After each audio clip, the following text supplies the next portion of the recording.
أعوذ بالله السميع العليم من الشيطان الرجيم بسم الله الرحمن الرحيم والصلاة والسلام على أشرف المرسلين سيدنا محمد وعلى آله وصحبه أجمعين ونعوذ بالله من شرور أنفسنا ومن سيئات أعمالنا من يهد الله فهو المهتد ومن يضلل فلن تجد له وليا مرشدا ونشهد أن لا إله إلا الله وحده لا شريك له ونشهد أن محمدا عبده ورسوله.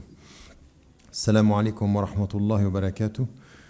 Bonjour à toutes et à tous. Mes excuses pour ce petit retard. Il m'a été d'abord, j'aimerais saluer et remercier l'Union des organisations islamiques de Genève pour la mise en place annuelle de cette rencontre, au premier rang desquels mon frère aîné Hani et l'ensemble de celles et de ceux qui l'ont organisé. Alhamdulillah. Le sujet qui m'a été demandé de traiter est un sujet assez large puisqu'il concerne généralement les musulmans de Suisse, les Suisses musulmans ou les musulmans suisses. Et je pense qu'à des moments donnés, dans la réflexion qui est la nôtre, en tant que Suisse de confession musulmane, dans l'état actuel de la situation telle qu'on la voit évoluer en Occident, donc il faut faire un travail extrêmement précis du contexte local, mais il faut avoir en vue le contexte régional, le contexte continental, le contexte international. Et le moins qu'on puisse dire, c'est que l'impression qu'on peut avoir, en particulier, puisqu'ici on est en train de parler des associations musulmanes de Genève, mais Genève, ça n'est pas toute la Suisse. Et il faut qu'on fasse attention, quand on part de la réflexion à Genève, de ne pas confondre ce qui se passe à Genève avec tout ce qui se passe en Suisse. Les réalités régionales, cantonales sont différentes, mais surtout également les dynamiques européennes et occidentales sont différentes. Ce qu'il y a de sûr aujourd'hui, c'est qu'à comparaison, sur le plan factuel et sur le plan historique, les régions dans lesquelles on a la perception d'une tension de plus en plus forte concernant la question de l'islam, c'est beaucoup en Europe, dans les pays francophones. La France, au premier rang desquels on verra un certain nombre de tensions. Genève francophone a parfois été influencée par des débats français mais qui n'étaient pas suisses, même si on parle la même langue, ça n'était pas la même chose. Et puis, bien entendu, si vous regardez ce qui se passe en Belgique, on a également énormément d'influence en Belgique qui provient de ce qui se passe en France, à tel point que quand en Belgique, on a un adage qui dit « quand il y a du vent à Paris, on éternue à Bruxelles ». Et un peu à Genève aussi, dans le sens où on est très influencé. Ayant dit cela, il faut avoir une vision de tous ces enjeux-là et en même temps revenir à nos réalités suisses et savoir faire une analyse extrêmement pointue de l'état des lieux dans lequel nous sommes, quels sont les acquis et quels sont les problèmes. Alors, avant même d'entrer dans cet état des lieux, et quand on dit l'état des lieux, qu'est-ce que c'est ? L'état des lieux, c'est de considérer qu'est-ce que nous avons en termes de moyens, qu'est-ce que nous avons en termes de ressources et quels sont les déficits que nous avons, par exemple en termes de moyens ou par exemple en termes de ressources humaines ou en termes de ressources matérielles. Une réalité qui était très présente dans la présence des musulmans européens ou des musulmans suisses dans les premières années, c'était un déficit de ressources financières. C'est-à-dire que nous n'avions pas les moyens financiers de réaliser des projets qui devaient être ceux de l'institutionnalisation, par exemple, de l'islam.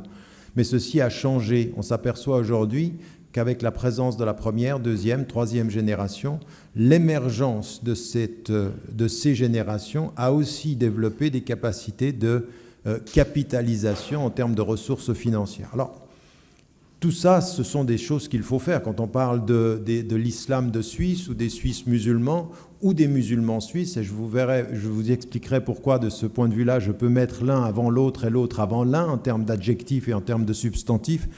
C'est important de comprendre aussi que ça, ce ne sont pas simplement des mots, ce sont des réalités, ça veut dire quelque chose. Quand vous dites musulman suisse ou quand vous dites suisse musulman, vous dites deux choses différentes. Et je vais y venir.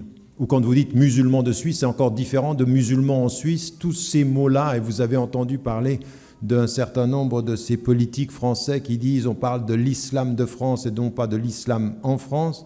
Reste à savoir quelle est l'idée qu'eux, ils peuvent se faire de l'islam avant de nous dire s'il est en ou s'il est de.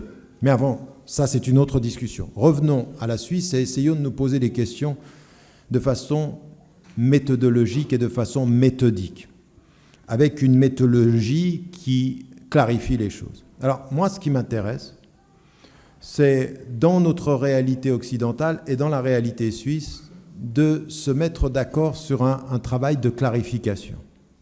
En fait, avant de faire l'état des lieux, avant de faire le compte de nos acquis et le calcul de nos déficits, il faut qu'on se mette d'accord sur une chose.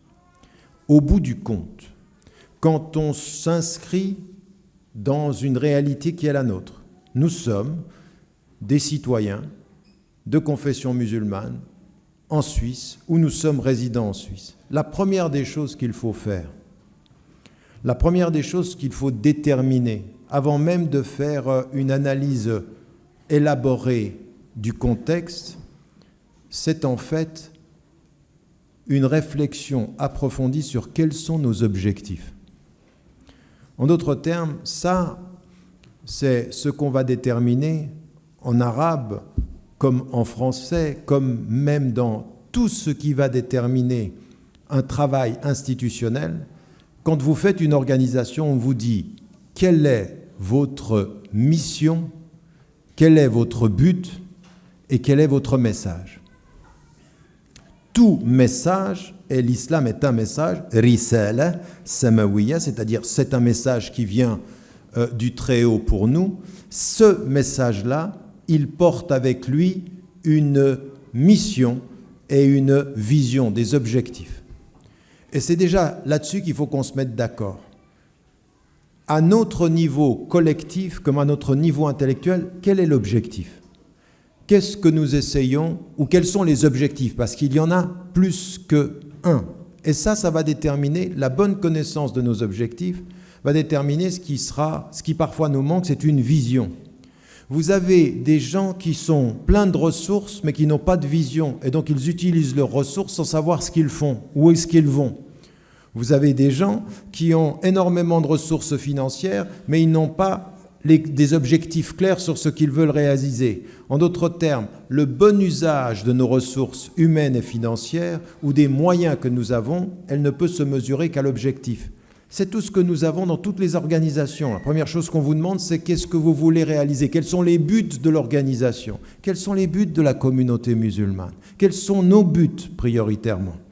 Et là, j'aimerais, dans un premier temps, les simplifier en disant on veut aujourd'hui parler concrètement de l'islam de Suisse, des Suisses musulmans et des musulmans suisses. On veut être clair sur ceci. Quels sont nos objectifs ? La première des choses, elle est très importante. Le premier des objectifs, c'est un objectif majeur, essentiel. C'est celui qui consiste à dire, à partir du moment où, en tant que musulman, je dis la shahada, c'est-à-dire j'atteste qu'il n'est de Dieu que Dieu et que le prophète alayhi wassalam est son messager, ce qui est le premier objectif essentiel, où que je sois sur la terre, c'est que je puisse dire ceci en toute liberté et que je puisse vivre à la lumière de ce que je dis quand je dis la shahada. C'est-à-dire être. L'objectif, c'est de me donner les moyens de réconcilier ma foi avec l'environnement et l'environnement avec ma foi. Ça s'appelle partout dans le monde la liberté de conscience et la liberté de culte. C'est un objectif majeur.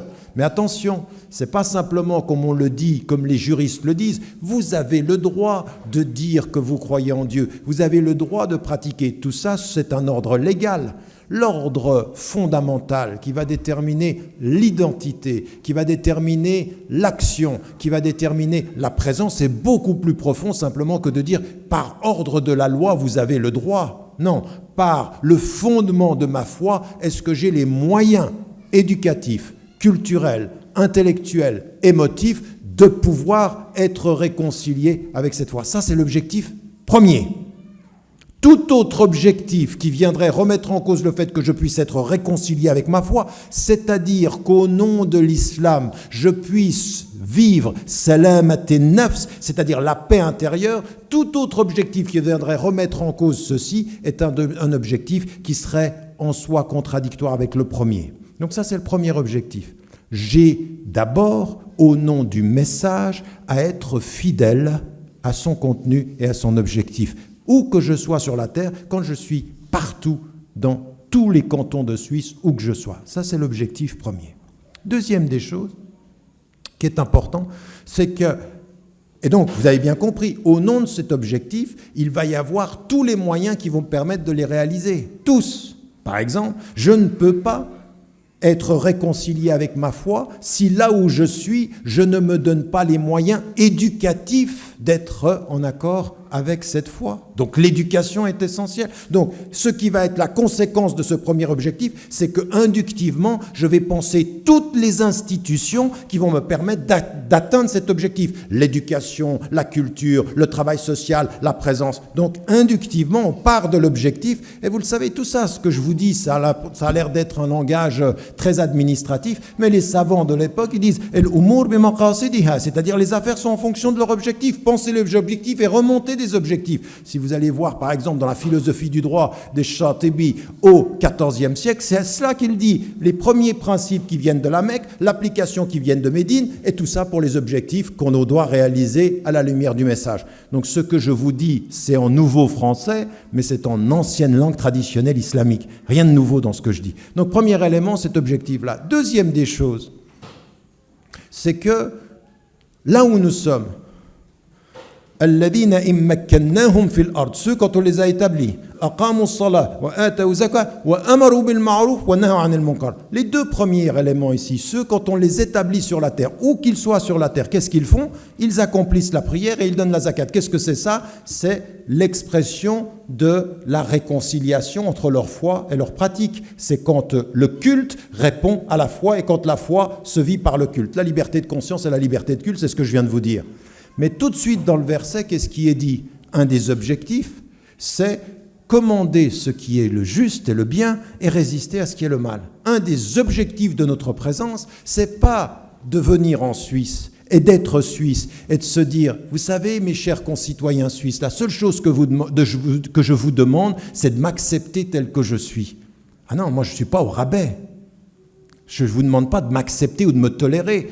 J'ai, par ordre de ce que je crois, l'obligation morale, comme objectif de ma présence, que là où je suis, ma présence soit une présence qui va promouvoir le bien et résister à tout le mal sur la terre. J'ai cette obligation morale. Et quand, par exemple, un qui va y réfléchir, quelqu'un qu'on comprend très très mal, parce que ceux qui l'ont lu ont parfois trahi sa pensée, c'est tout à fait grave de voir ce que certains des disciples, par exemple, d'Ibn Taymiyyah ou d'Ibn al-Qayyim al-Jawziyya, qui sont des savants qui ont pu parler de pratiquement tous les sujets. Ce sont des esprits supérieurs au sens qu'ils ont la lumière du cœur et l'intelligence de toutes les sciences. Ils peuvent vous parler de la aqida, du fiqh, de la mystique. Ils vous parlent, tous les sujets sont abordés. 9 volumes sur la relation entre le texte et naql wal aql, c'est-à-dire le texte et la...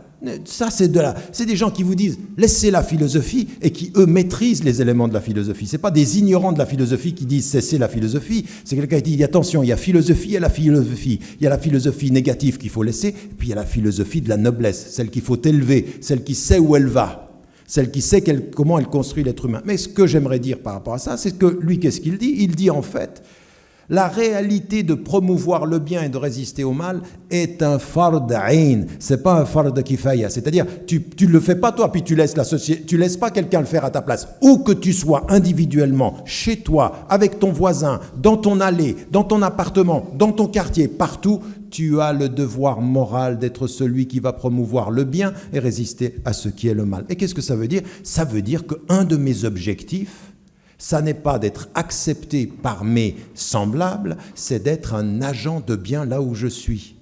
un agent de bien, c'est-à-dire je ne vaux fondamentalement dans ma présence que par ma contribution au bien-être et au meilleur de la société. Deuxième objectif.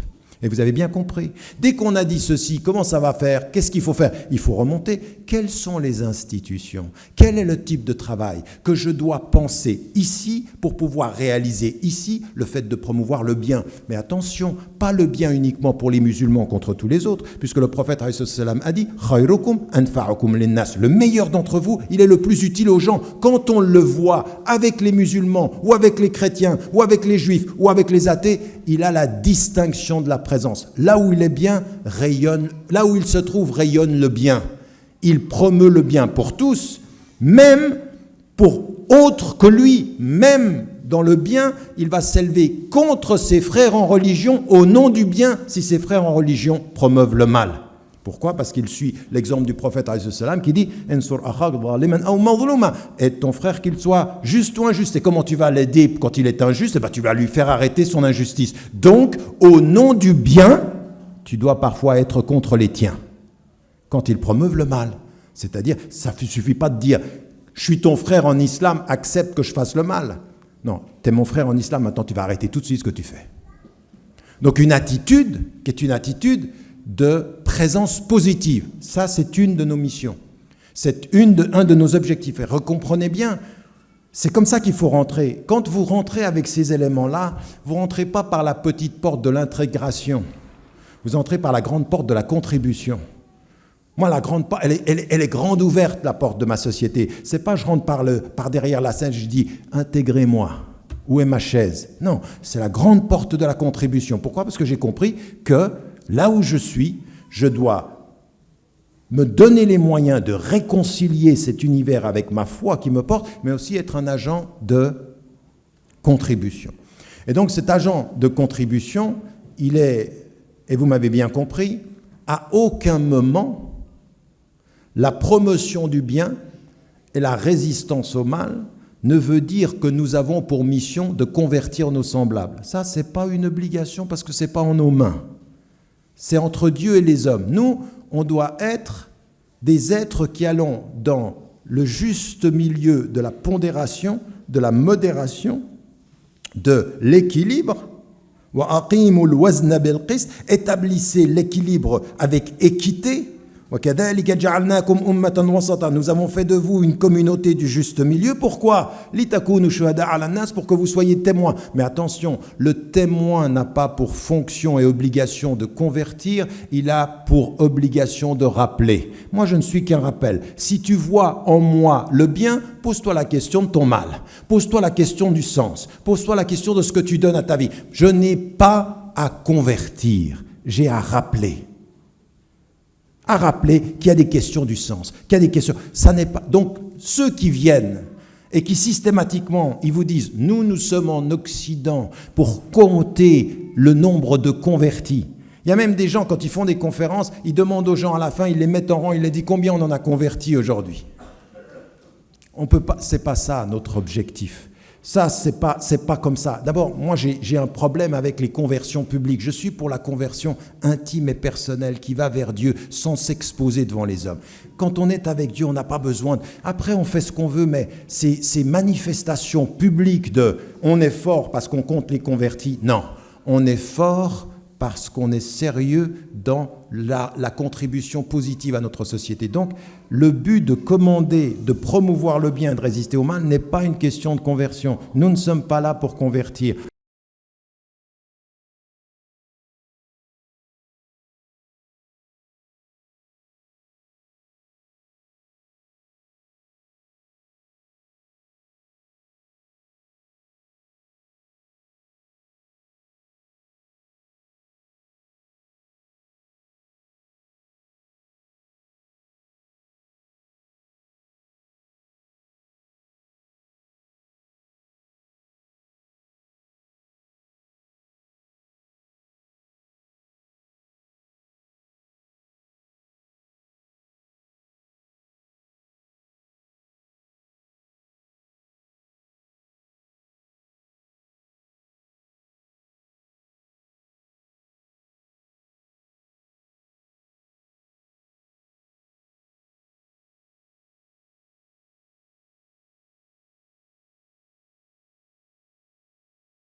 Il faut qu'on soit clair sur cette question-là, parce que beaucoup jouent là-dessus. Ils disent, vous les musulmans, vous êtes une religion de l'expansion. Vous comptez le nombre de convertis. Et il y en a qui sont très contents, ils disent, tu sais quoi ?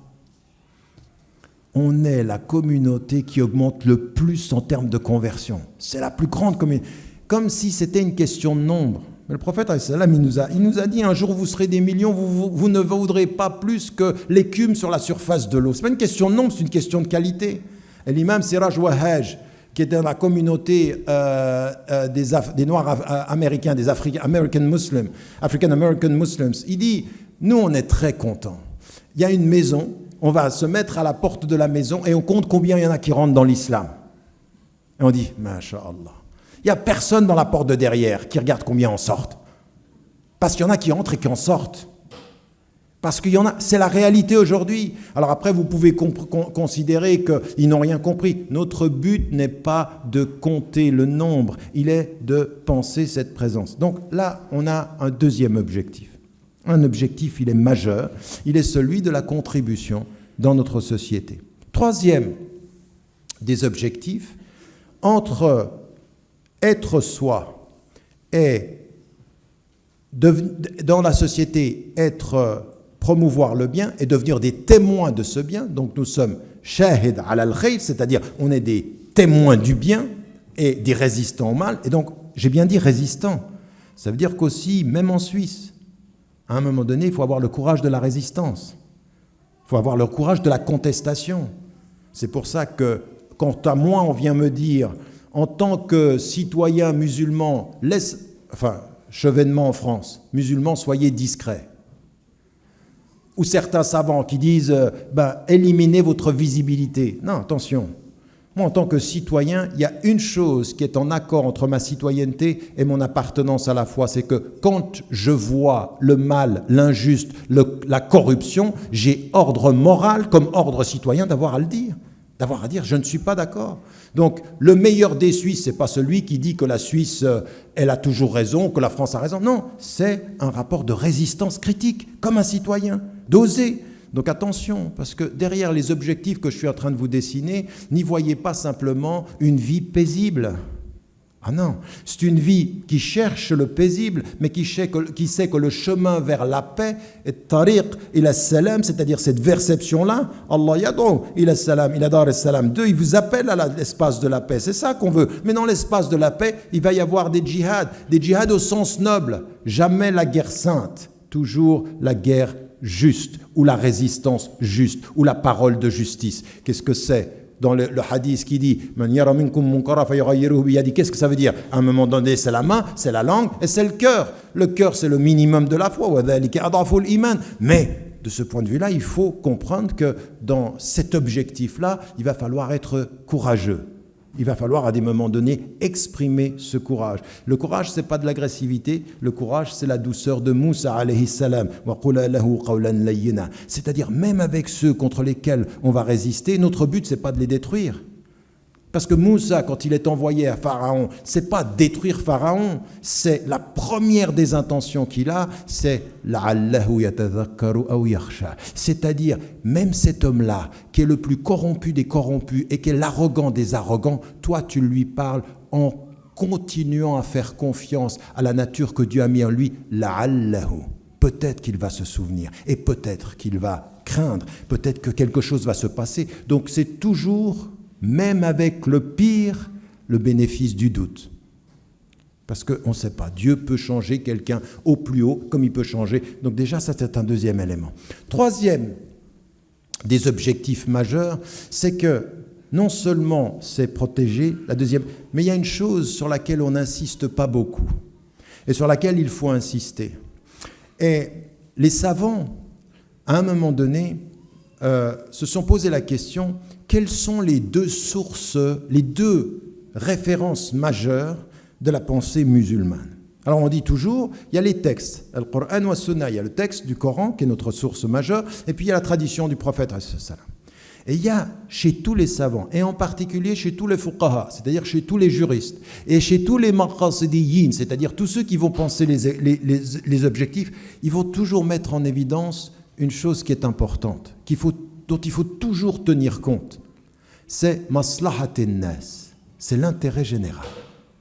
Et l'intérêt général, il demande que quand vous allez travailler pour l'islam, quand vous voulez atteindre le premier objectif qui est celui de réconcilier, de rester fidèle, quand vous êtes là pour le bien de la société, vous devez systématiquement garder comme objectif l'intérêt des gens. Pas l'intérêt des gens financiers, capitalistes, non, l'intérêt des gens au nom des deux premiers objectifs, c'est-à-dire toujours garder l'intérêt général.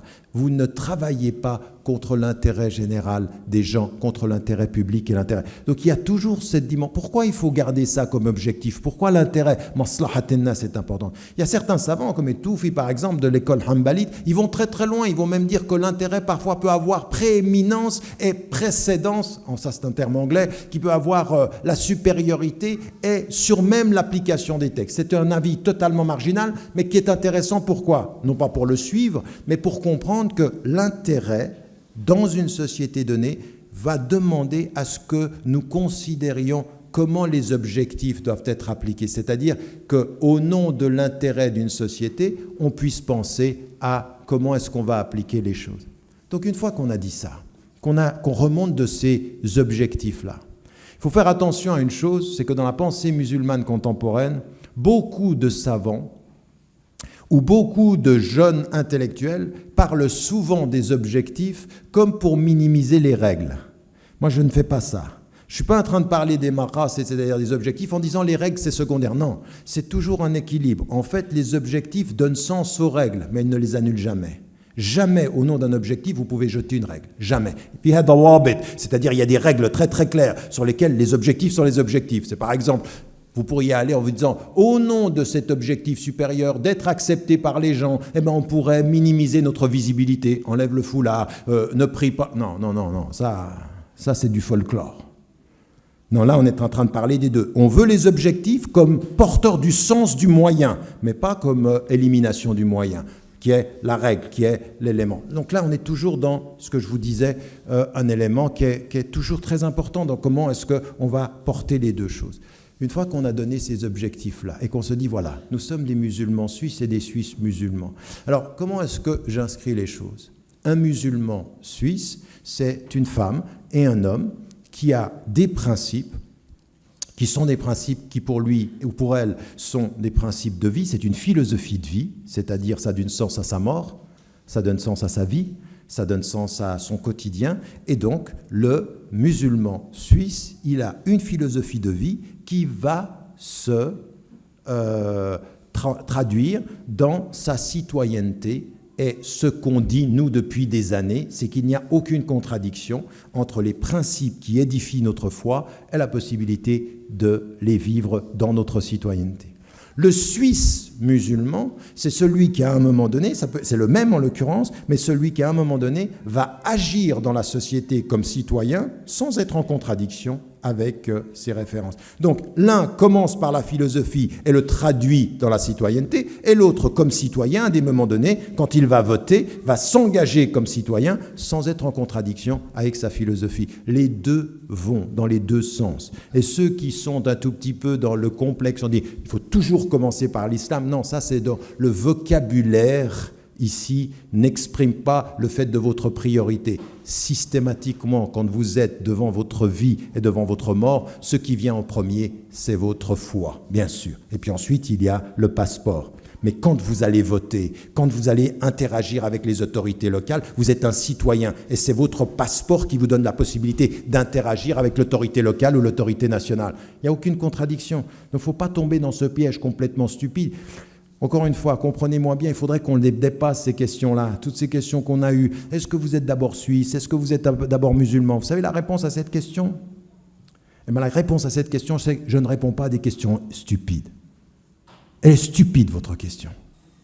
Donc, vous allez trouver une question un tout petit peu plus sophistiquée parce que je suis les deux et selon ce que je fais, à un moment donné, j'ai ma philosophie de vie. Je ne vais pas au cimetière avec mon passeport. Je ne vais pas au cimetière avec mon passeport. Maintenant, je ne vais pas voter pour un candidat à la lumière simplement de ma foi. Il faut que je réfléchisse sur je connaisse la personne. Donc je vote aussi parce que c'est mon passeport qui me permet de voter. Parce que sinon, alors je vais avec mon cœur partout dans le monde, je dis, moi je viens voter, parce que mon cœur est ouvert sur le vote. Où il est ton passeport? Ah ben moi je suis un citoyen du monde. Dehors, ça ne peut pas marcher. Donc, on n'entre pas dans ces logiques complètement stupides. À un moment donné, aujourd'hui, le discours sur l'islam, c'est ce que je disais en réponse à... Il n'y a qu'une seule réponse à donner à comment est-ce qu'il s'appelle là? À Éric Zemmour. Je veux dire, à partir d'un certain moment, quand vous avez un processus de crétinisation des esprits, souvenez-vous d'une chose, hein, contre un crétin, vous pouvez jamais gagner. La bêtise l'emporte toujours à la fin. Parce que même quand vous gagnez, le stupide, il pense qu'il a raison. Donc c'est cause perdue. À un moment donné, il faut cesser la discussion. Il faut voir au-delà. Parce qu'en même temps, ceux qui vous attirent dans ces discussions stupides, ils gagnent par le piège dans lequel ils vous font tomber, pas par la réflexion qu'ils partagent avec vous. Donc une fois qu'on a dit ceci, on a ces objectifs-là et qu'on se dit, nous, ce qu'on veut, c'est l'équilibre, eh bien maintenant, en tant que musulman, de suite, il va falloir s'engager. Et il va falloir s'engager à la lumière de ces objectifs. Alors le premier objectif, celui sur lequel il est cette réconciliation. Alors là, encore une fois, que ce soit à Genève ou que ce soit dans le canton de Vaud, là, qu'est-ce qu'il faut faire? Quand on a des objectifs, il faut, dès qu'on a établi un objectif, vous avez des savants très récemment, mais encore une fois, c'est une vieille tradition qu'on a formulée de façon nouvelle, ils vous parlent de fiqh el-awlawiyat, c'est-à-dire la compréhension, c'est pas fiqh au sens de droit et jurisprudence, c'est la compréhension des priorités. Comment est-ce que vous allez déterminer une priorité dans un pays? La priorité dans un pays, elle ne se fait pas simplement à la lumière du texte, elle se fait aussi dans la compréhension du contexte. Dans certains contextes, les priorités changent. Mais attention, pas les priorités du rituel. La priorité du rituel, c'est qu'il y en a 5 de ces priorités qu'on ne discute pas. Partout où je suis, je dis la ilaha illallah Muhammadun Rasulullah, ça ne se discute pas. La prière, ça ne se discute pas. La zakat, ça ne se discute pas. J'ai bien dit la zakat, ça ne se discute pas. C'est-à-dire qu'à partir d'un certain moment, il faut aussi qu'on se pose la question, là où on est, quand on est en Occident, est-ce qu'on la paye, la zakat? Je veux dire, quand même vous rappeler que Abu Bakr as-Siddiq, radiallahu anhu, il a dit, ceux qui vont différencier entre la prière et la zakat, c'est la guerre. C'est le droit de Dieu qui est cette prière que vous lui devez, elle ne peut pas se faire dans l'économie du droit des pauvres. Et ça même en Occident. Pourquoi je vous dis ça? Parce que la capitalisation bien pensée de la zakat en Occident, c'est une formidable et une extraordinaire autonomie financière qu'on peut produire et de solidarité. Simplement, on ne sait pas y faire. On a confondu l'institution de la zakat avec un acte de charité. Or, la zakat, c'est le contraire d'un acte de charité. C'est la sadaqa, la charité. Je te donne ce que je peux. Mais la zakat, c'est un droit du pauvre. Et ça veut dire qu'on devrait réinvestir l'ordre institutionnel à Genève, en Suisse, avec une bonne compréhension de ce que c'est. Et comment vous voulez appliquer la zakat? Qu'est-ce qu'on doit faire? Regardez, si on veut être un tout petit peu plus fin. Cheikh Al-Qardawi, il a écrit un livre qui s'appelle Fiqh al-Zakat, qui est vraiment intéressant sur le caractère compréhensif, global, holistique. Mais en fait, si vous voulez vraiment appliquer la zakat, il nous faudrait des professionnels de l'économie locale et de la finance locale. Pourquoi? Parce que vous devez regarder comment l'État fonctionne, vous devez regarder comment l'État de Genève fonctionne, comment l'État vaudois fonctionne, et vous devez savoir qu'est-ce que l'État donne à des personnes qui sont dans le besoin financier. Vous faites le compte de tout ce qui est l'assistance sociale, et vous pensez la zakat comme complément, comme élément constitutif de l'autonomie de la personne, parce que la zakat, c'est un processus d'autonomisation, jamais d'assistance. La zakat, elle doit permettre à des gens de sortir du fait d'avoir à prendre la zakat. Donc c'est un processus. Vous voyez comment il faudrait qu'on ait des professionnels qui travaillent là-dessus. Nous, c'est pas ce qu'on fait. On récolte la zakat et on la distribue.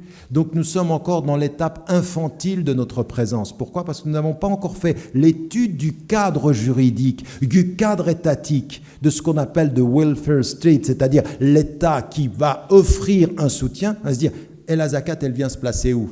Contrairement à ceux qui se disent « j'ai pas à payer la zakat puisque je paye déjà des impôts ». Non, mon frère, tu vas payer la zakat et les impôts. Ma sœur aussi, d'ailleurs.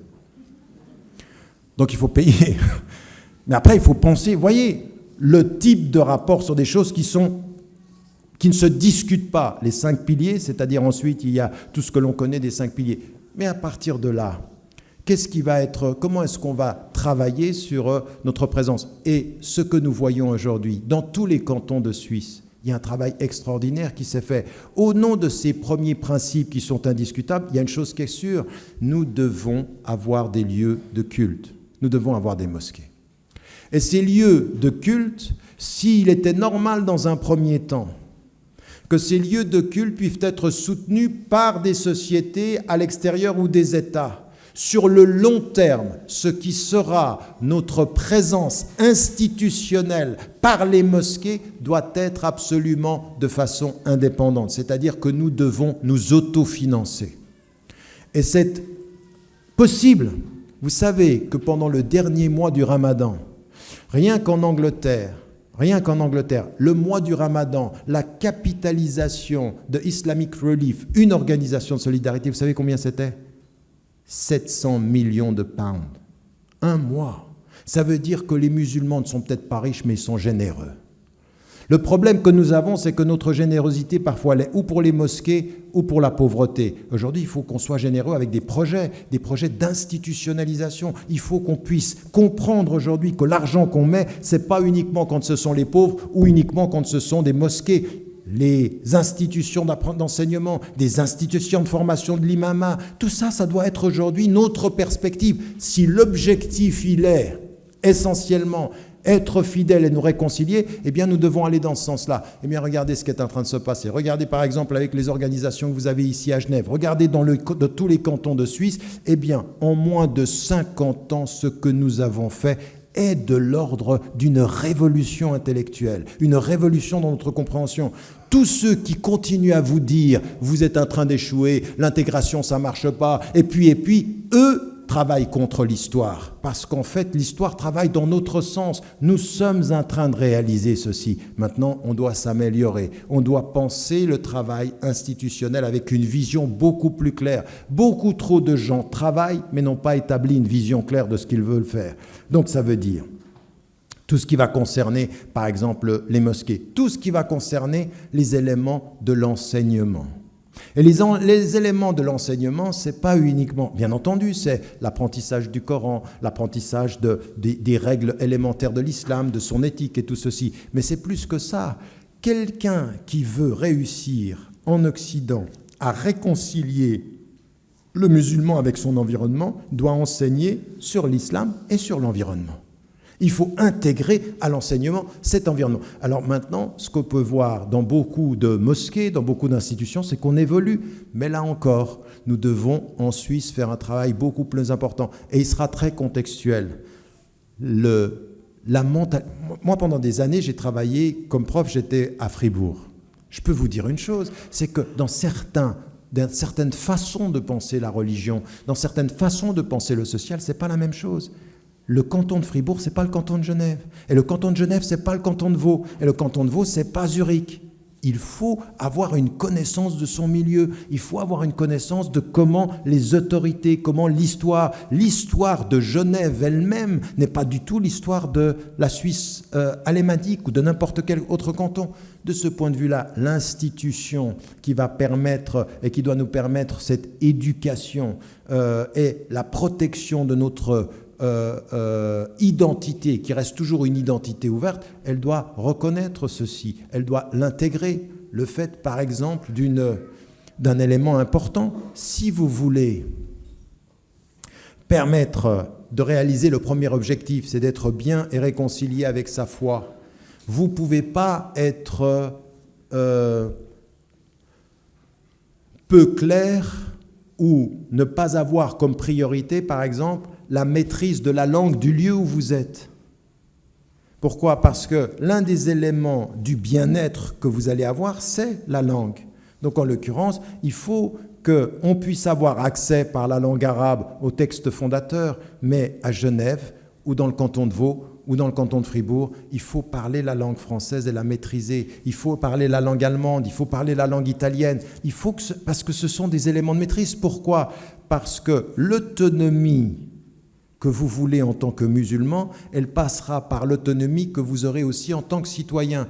Et vous ne pouvez pas être autonome de façon citoyenne si vous ne connaissez pas la langue. Car nul n'est censé ignorer la loi, car nul n'est censé ignorer la communication avec les autorités. Si vous ne faites pas ce travail-là, eh bien, et d'ailleurs c'est pour ça qu'à partir d'un certain moment, un de ceux des premiers qui ont commencé à s'exprimer en français en France et en Suisse, Hani était l'un d'eux. Il était, lui, maintenant il est directeur du centre islamique.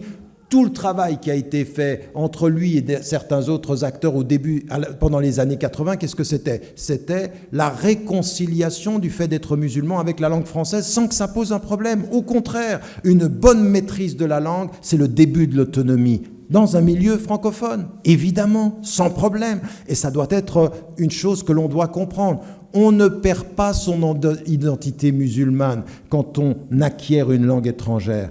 Tant qu'on a compris qu'avec la langue étrangère, il faut l'utiliser pour le bien, pour justement être de ce point de vue-là engagé. Donc là, par exemple, ces éléments de la mosquée, les institutions de formation, et puis, en l'occurrence, dans l'identité, de faire comprendre une chose.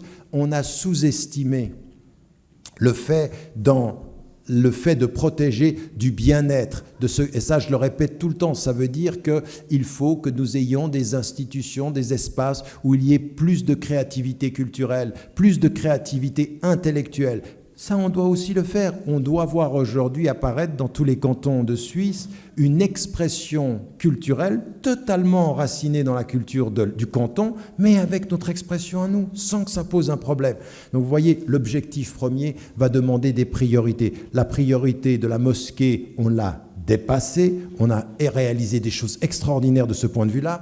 Institutions de formation aujourd'hui, à l'avenir, il faudra qu'on ait des formations encore plus poussées, des imams, des gens qui travaillent ici et qui puissent apporter leur contribution de ce point de vue, et puis tout ce qui est culturel. Le deuxième élément, le deuxième objectif, et on va remonter avec le deuxième objectif, quel est-il ? Commander ce qui est juste et résister à ce qui est mal. Et là, on se place fondamentalement dans l'objectif du bien-être de la société. En d'autres termes, où que je sois en Suisse, ma présence doit être liée au fait de promouvoir le bien pour tous. Promouvoir le bien pour tous, pas le bien des miens contre le bien des autres. Et donc, immédiatement, on s'inscrit dans un message plus universel que ce. Pourquoi est-ce que, vous savez, un des éléments qui consiste à faire en sorte que vous parliez de façon étrangère ou singulière, c'est de systématiquement vous repousser vers votre identité à vous. C'est-à-dire, vous êtes des musulmans et en tant que musulmans, eh bien, vous n'allez parler que de l'islam. Et on vous fait tomber dans le piège qu'on a déjà dessiné pour que vous vous inscriviez de ce point de vue-là. La liberté ici, c'est pas tomber de ce piège-là, c'est pas d'apparaître comme musulman ne parlant que de l'islam pour les musulmans. Et ce deuxième objectif, il est vraiment simple. C'est de se dire, nous en Suisse aujourd'hui, qu'est-ce qu'on apporte ? Quelle est notre valeur ajoutée dans la Suisse d'aujourd'hui ? Et donc ça veut dire qu'il faut se poser des priorités. Quelle est la première priorité ? La première priorité, contrairement à ce que certains pensent, elle n'est absolument pas la priorité solidaire. Moi, je m'oppose à ça. La priorité, elle est exactement ce dont les médias vous demanderont jamais de parler. 99% des fois, 99% des fois, quand je suis invité dans des médias, on me demande de parler de quoi ? Des problèmes que l'islam présente. Le problème du terrorisme, le problème de la radicalisation, le problème de la migration. À quelle émission, quelle est la dernière émission où vous avez entendu soit un savant, soit un intellectuel, soit une femme, soit un homme de confession musulmane pouvoir à la télévision exprimer le sens de la spiritualité et du sens. Essayez de vous rappeler, ça n'existe pas. Ça n'existe pas. C'est-à-dire, l'islam, on en parle médiatiquement que quand c'est un problème. Eh bien, nous, ce qu'il faut qu'on fasse, c'est que notre première action de bien dans la société, c'est de réconcilier la société avec la spiritualité. Parce que la spiritualité, c'est pas vrai que nos sociétés sont athées, complètement laïques. C'est pas vrai. Tout ça, c'est un discours qui est un discours institutionnel. C'est pas vrai. Il y a énormément de gens qui vous disent, moi, je suis pas religieux, mais je crois en quelque chose. Il y a une spiritualité. Nous, il faut qu'on notre premier apport pour le bien, c'est de ne jamais accepter que dans le cadre social, on cesse de parler de Dieu, du cœur et du sens. Et avec certains, ils ne veulent pas entendre parler de Dieu, mais ils parleront du sens. Et comme pour vous, le sens, c'est Dieu, ça va bien. Donc, vous voyez ce que je veux dire, c'est qu'à partir d'un certain moment, il faut réinsuffler dans cette société-là quelque chose qui est de l'ordre de la spiritualité. Deuxième des choses, vous voyez, je vais mettre encore une deuxième chose avant la solidarité, parce que nous, comme on a envie que les gens nous aiment bien, on se dit par la solidarité, ils vont nous aimer puisqu'on fait du bien. Non, il y a une exigence, et ça, à un moment donné, il faut être courageux, il faut oser. Il faut oser parler du cœur, il faut oser parler du sens, il faut oser parler de Dieu. Et ça comme un élément qui est un élément positif dans la société. En Suisse, on en a besoin. En Suisse, comme dans tous les pays occidentaux. Mais donc ça, c'est un élément. La deuxième des choses, quel est l'un des plus grands désastres de nos sociétés démocratiques aujourd'hui ? Parce que tout le monde dit oui, la démocratie, il faut... Mais on est d'accord, on est tous d'accord. Il faut aller vers des processus où les gens puissent être libres et parler. Simplement, il ne faut pas se moquer de nous. Nous, on est en train de voir aujourd'hui que les forces vives qui décident dans nos pays aujourd'hui, ce ne sont pas les peuples. Ce sont des puissances financières, ce sont des transnationales. Ils décident et ils font des pressions sur les parlements. La liberté qu'on nous propose est une liberté qui est formelle. Et encore une fois, je répète tout le temps, ce qu'a pu dire Bill Clinton, ce que peuvent dire aujourd'hui les gens dans toutes les sociétés démocratiques, des forces aujourd'hui qui sont des lobbies idéologiques ou des lobbies financiers, décident pour nous des choses qu'on n'a pas décidées. Nous, on élit certains qui décident dans un cadre très restreint. Bill Clinton disait, les États-Unis sont dirigés par 1% de la population. Et qui sont ces 1% de la population ? Cherchez où est l'argent. La même chose pour les médias. Et donc, nous, de ce point de vue-là, dans nos sociétés, quelle va être notre promotion du bien ? Eh bien, notre promotion du bien, elle est la rigueur intellectuelle. La profondeur spirituelle est la rigueur intellectuelle. La rigueur intellectuelle, c'est entrer dans le débat, argument à l'appui, études à l'appui, formation. Et là, ceux d'entre vous qui sont à l'université ou qui ont pu faire des études, ne comprenez pas vos études comme ayant comme seul résultat l'acquisition d'un diplôme. Si vous avez pensé que le diplôme, c'était tout, en fait, vous n'avez rien. Par contre, si au nom de ce diplôme-là, vous rentrez dans la société et vous invitez la société à un débat critique, à un débat argumenté, à quelque chose qui est la noblesse intellectuelle, réconcilier les peuples libres avec non pas des démocraties où la politique est émotionnelle, mais des démocraties où les décisions sont rationnelles, sont dans l'ordre de la critique.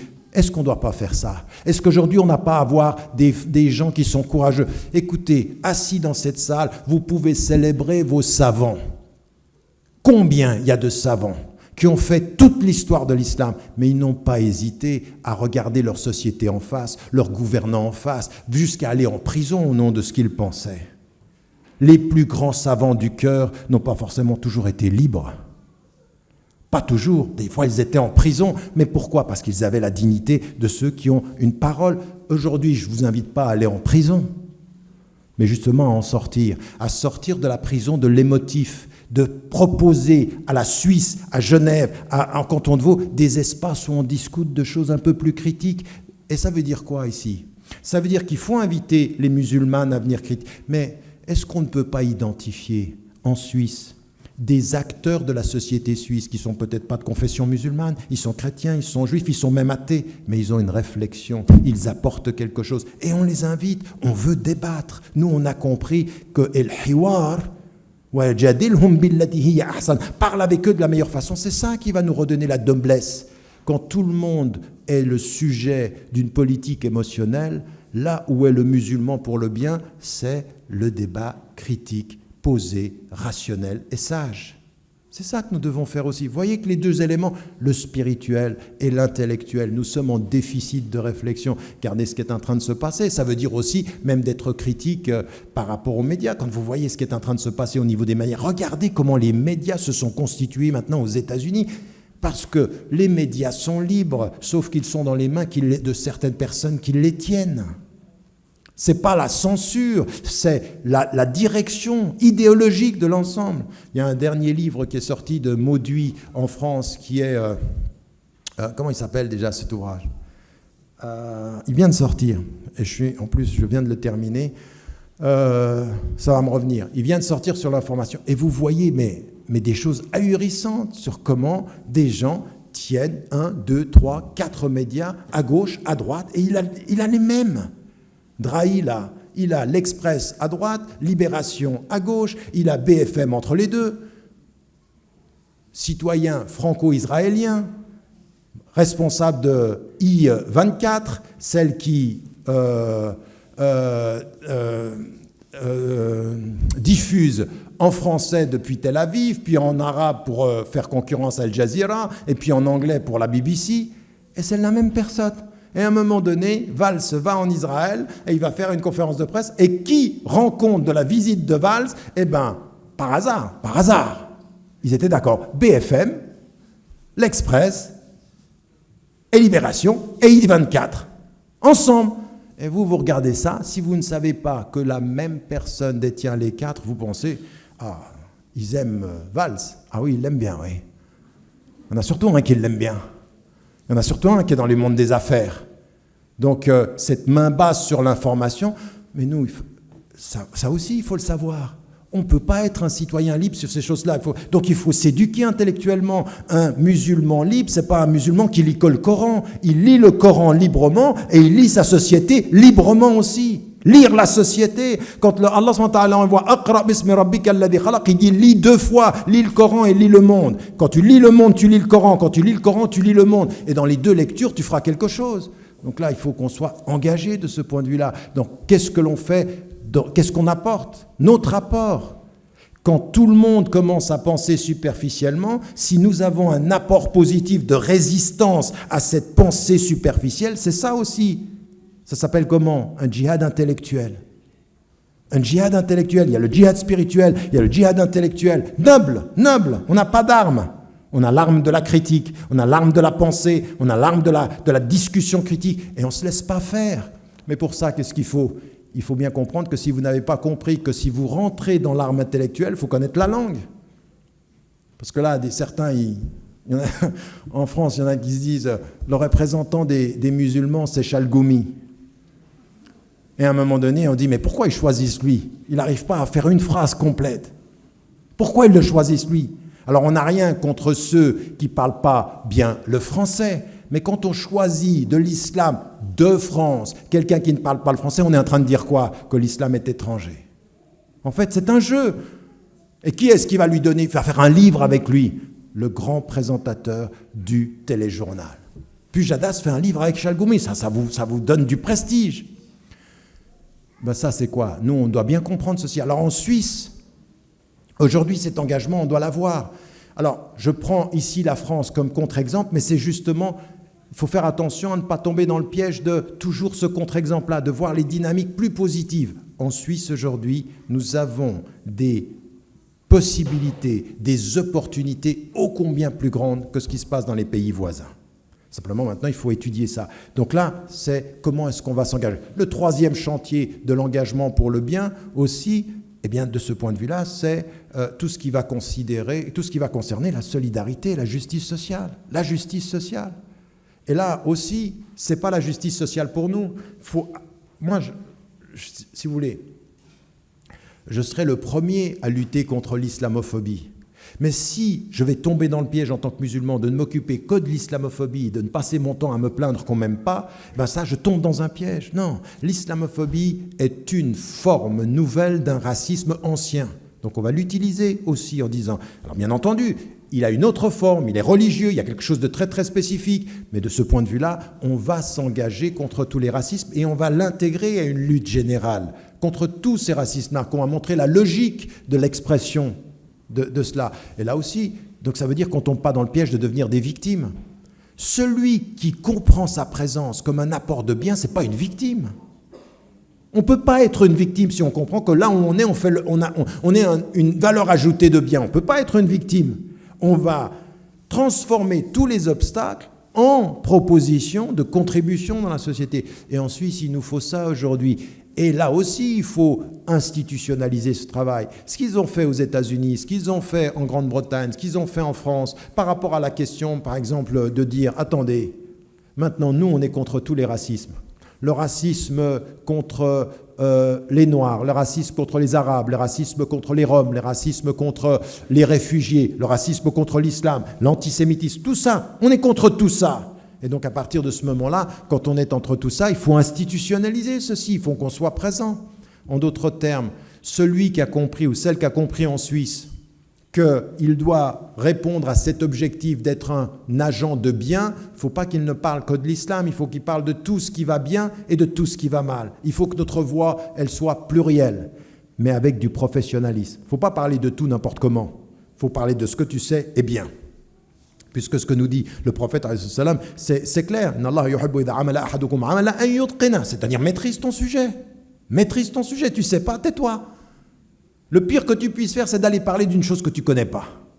Alors, si tu connais bien l'islam et tu ne connais pas ta société, tais-toi, parce que là, on a besoin de gens qui connaissent la société. Mais si tu connais bien la société et que tu ne connais pas l'islam, tais-toi aussi, parce qu'on a aussi besoin de gens qui connaissent leur islam. Donc, à partir d'un certain moment, tu parles de ce que tu sais. Un des éléments du savoir, c'est de dire, comme nous le rappellent les savants, de dire que tu ne sais pas quand tu ne sais pas. Donc en l'occurrence ici, c'est un deuxième objectif. Comment est-ce que l'on fait? Ensuite, c'est là ce que je suis en train de vous dire, la résistance et la promotion de tout ce qui peut être bien.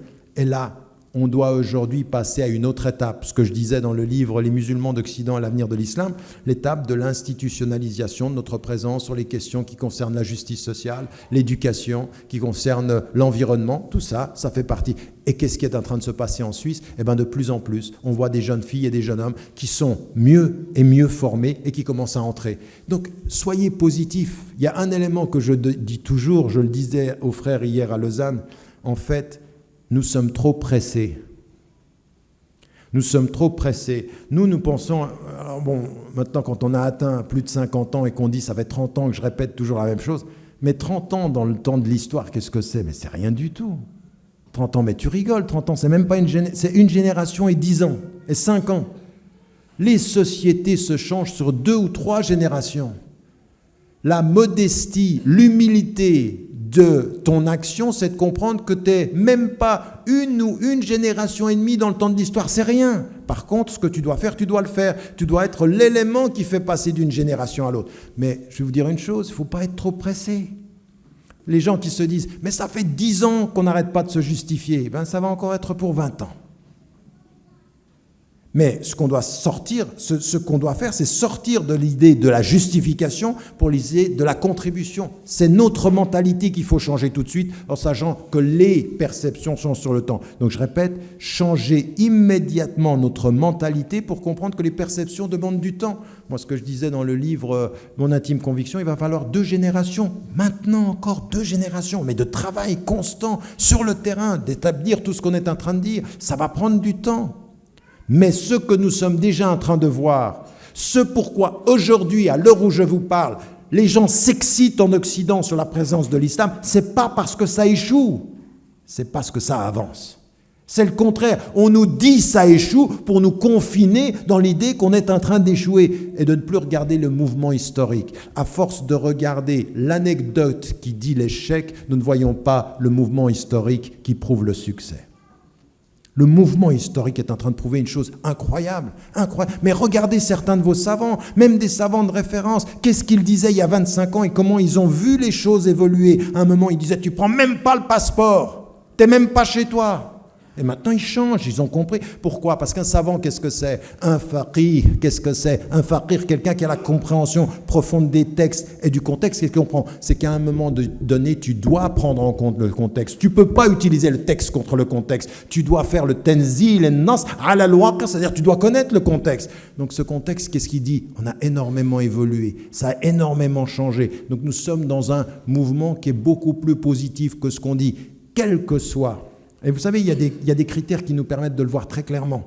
N'écoutez jamais ce que disent les présidents de la République sur l'état de la coexistence, ni même les États, ni même les capitales. Regardez ce que disent les maires sur le terrain, comment ils se comportent avec les gens sur le terrain, comment ils travaillent sur le plan local, comment par exemple au niveau du canton de Genève, il y a des éléments de communication. Le canton de Vaud, la même chose, le canton de Zurich, partout il y a de la communication. Alors il y a le discours de l'IDC national et il y a les réalités historiques locales. C'est ça notre but à nous, c'est accompagner le mouvement historique. Mais il faut être patient, il faut être courageux et il faut travailler.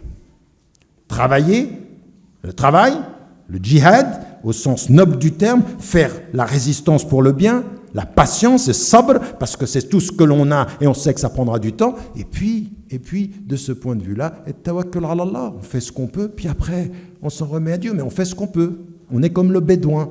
Ce qui demande au prophète, est-ce que je laisse ma chamelle ou est-ce que je la laisse? Le prophète lui dit, tu l'attaches, fais ce que tu as à faire.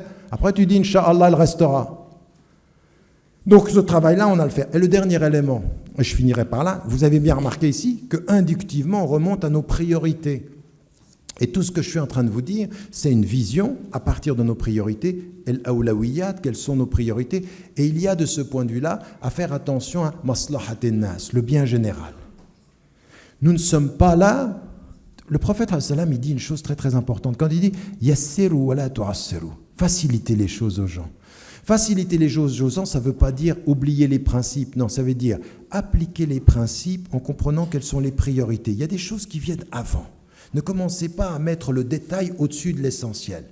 L'essentiel, c'est être avec Dieu et prier. Ne commencez pas à inverser l'ordre des choses. Tenez compte du bien-être général. Tenez compte du bien-être, ça veut dire quoi? Ça veut dire que quand vous êtes présent et que vous allez mettre une institution musulmane, faites attention à vos voisins, faites attention aux gens qui sont autour de vous, faites attention à la façon dont vous avez parlé, faites attention à la façon dont vous avez... Il faut que les gens ressentent avec votre présence que vous n'êtes pas des perturbateurs de leur bien-être, mais que vous êtes des agents qui vont faire du bien là où ils sont. Et ce bien-être-là, c'est aussi pour la communauté.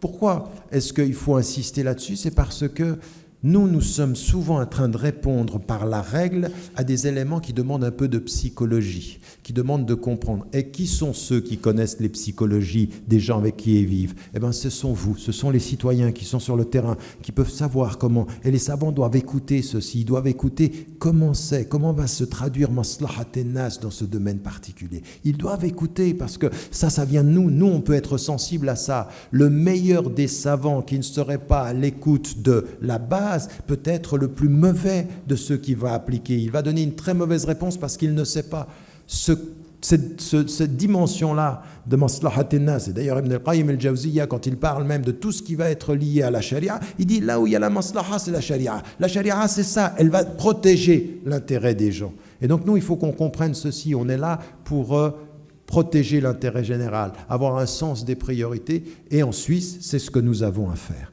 Partout où nous sommes, c'est vrai à Genève, donc il faut penser le contexte genevois, il faut penser le contexte vaudois, il faut faire ce travail, étape après étape. Alors, ça veut dire quoi? Et je conclus. Ça veut dire qu'il y a une vision large, 3 priorités majeures, on remonte de chacune des priorités avec des choses que nous avons à faire, et ensuite, parce que vous êtes assis, vous êtes venu un dimanche après-midi, mais ça veut dire quoi? Ça veut dire que chacun d'entre nous, il doit s'inscrire dans cette dynamique-là.